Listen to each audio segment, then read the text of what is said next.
snack. Me and you gonna have a little chat about books. Hi guys! So I am here today to do my October wrap up. I ended up reading a fair amount of books in the month of October, which was pretty good considering it was incredibly busy at uni and just did not have very much time to get to reading. I actually managed to read 7 books, which I was really happy with considering how busy I was in the month. So the first book that I finished in the month of October was A Game of Thrones, which is the graphic novel version, volume 1, and this is by Daniel Abrahams. I really enjoyed this. I thought it was a really great adaptation, very faithful to the book and full of vibrant colour, awesome design, which I thought was a lovely addition. It just made the story come to life and it was a great little refresher. So if you are interested in Game of Thrones and you haven't picked up the books because they're super long, then definitely try this. I think it would be a great way to get into the series. Equally, it's great as a refresher from the series if you don't want to reread the entirety of the big, massive volumes of books. I ended up giving this a 4 out of 5 star rating and I really enjoyed it, and I will definitely be picking up the next volume as soon as I have the money to get it. The next book that I ended up reading is another graphic novel, and this one is by Joe Hill and Gabrielle Rodriguez, and this is Locke Key Volume 1, which is Welcome to Lovecraft. Now, I read this with my boyfriend and the two of us together narrated the story, and we had a really fun time narrating it to each other and enjoying hearing the story spoken aloud. The artwork, again, in this one is very comic book style, very vibrant and cool, which I liked a lot and I thought it was very nice. The storyline is quite dramatic, there's lots of twists and turns, it's very exciting, but it is pretty gruesome, as is Game of Thrones, so they are for mature readers, and yeah, they're very fun though, both of them, and I will again be continuing on with this series in the future as soon as I have the money to get the next one, but I gave this one a 4 out of 5 star rating as well. Next I picked up The Doll's House, which is volume 2 in the Sandman series by Neil Gaiman, and I really enjoyed this. I felt like it was a great progression from volume 1. It definitely hinted at a lot more things to come, and it introduced some new characters who were quite interesting. The storyline definitely felt more developed and refined than the first volume, and it seems as though the story is going to really pick up in the next few volumes. I've heard that they get really good. The artwork within this is not my favourite style. It is very sort of classic comic book, run-of-the-mill stuff, but it is interesting, and the cover designs within this are one of the most beautiful aspects that I loved, so that's a really cool thing. Plus the storyline is so good that it doesn't really need to be all that dramatic in the artwork because it's just a great story and really fun and mysterious. So again, this one I gave 4 out of 5 stars, but hopefully the next few volumes I'll be able to give 5 because it's nearly there, it's just not quite yet. Then I moved on to a short story which is by Brandon Sanderson, and this is a kind of lesser known work of his which is called Infinity Blade Awakening. I knew before reading this that it's actually based on a game, and he actually worked with the game designers to kind of produce this story to go with the game, and I actually didn't mind that at all. I'm not a gamer, I don't tend to play games very often, but I really enjoyed this storyline just as a standalone storyline. I thought it was really good, it was interesting, it definitely had a Sanderson-esque feeling to it.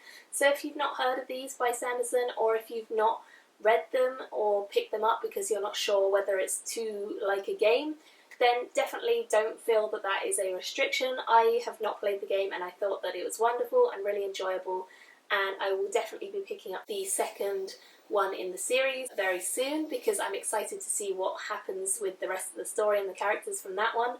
It is really cool, I enjoyed it a lot. It's an action story with a lot of cool magic systems again, so yeah, definitely highly recommended, and I gave that one a 4 out of 5 stars as well. Moving on, I finally managed to finish up The Shadow of the Torturer, which is book 1 in the Book of the New Sun by Gene Wolfe. I had a really hard time getting through this, a massive struggle with this book because it's very weirdly written, it's very high in prose, and the language, some of it's very low register stuff that I just didn't know and I didn't understand, and the storyline is quite complex and convoluted, and it just I don't know what to say about this book because I've got a lot to say about it, and I will be filming a review in the next few days for this book, so if you are interested in hearing a lot more of my thoughts about this book, then definitely look out for that review, which will be coming. I've only read the first half of this. This is an omnibus edition of the first two, and I've only read the first half, which is the first book. I will not be reading the second half anytime soon. I need a break from Wolf because he is quite a weird character, and his writing kind of blows my mind a bit to the point where I just need a break. So yeah, if you want to know more of my thoughts about this, then definitely look at that review when it's out. And just know that I gave this 2 out of 5 stars. It wasn't for me, but I can see why people do enjoy it. So it's a weird one. Another book that I've had on my TBR for absolutely ages, and that I have been trying my best to get through, slowly and plodding my way through, has been Lord of Chaos, which is book number 6 in the Wheel of Time series by Robert Jordan. I actually finished this book just today, which is November technically, but I'm going to throw it in anyway, and I really enjoyed it. I thought it was a great book. Apparently it's one of the last ones that is a really good book in the series before it sort of slows down and gets a little bit convoluted, but I really enjoyed this. I thought it was a great story. I thought there was a lot of action, a lot of cool scenes, and lots of twists and turns that I just was not expecting, and surprises that I did not foresee, so that was a really great thing. And I really enjoyed it, and I ended up giving it a 5 out of 5 star rating, even though it took me such a long time to listen to it.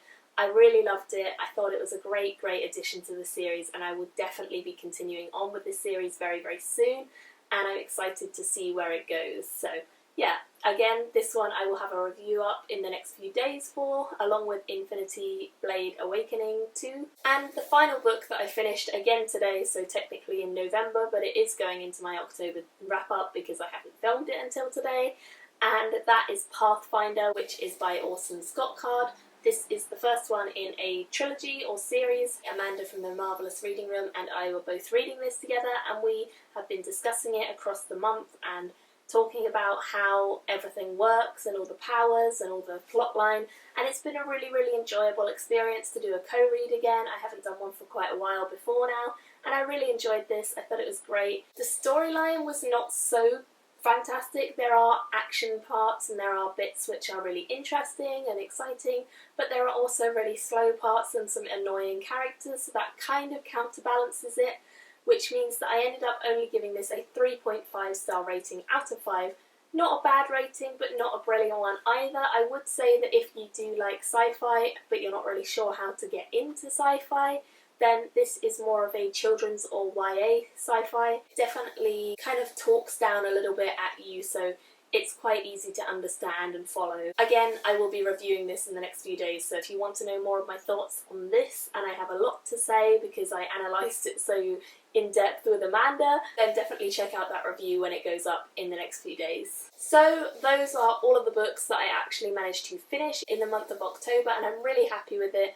As I said, I had a very busy month, very stressful month from uni and just personal life, and so finishing this many books was quite an achievement. Not as good as the month before, but definitely better than I was expecting. I was thinking maybe 3 graphic novels and that would be it. So I'm pretty proud of myself. Let me know what you guys think if you've read any of these books. I would love to hear what your thoughts are.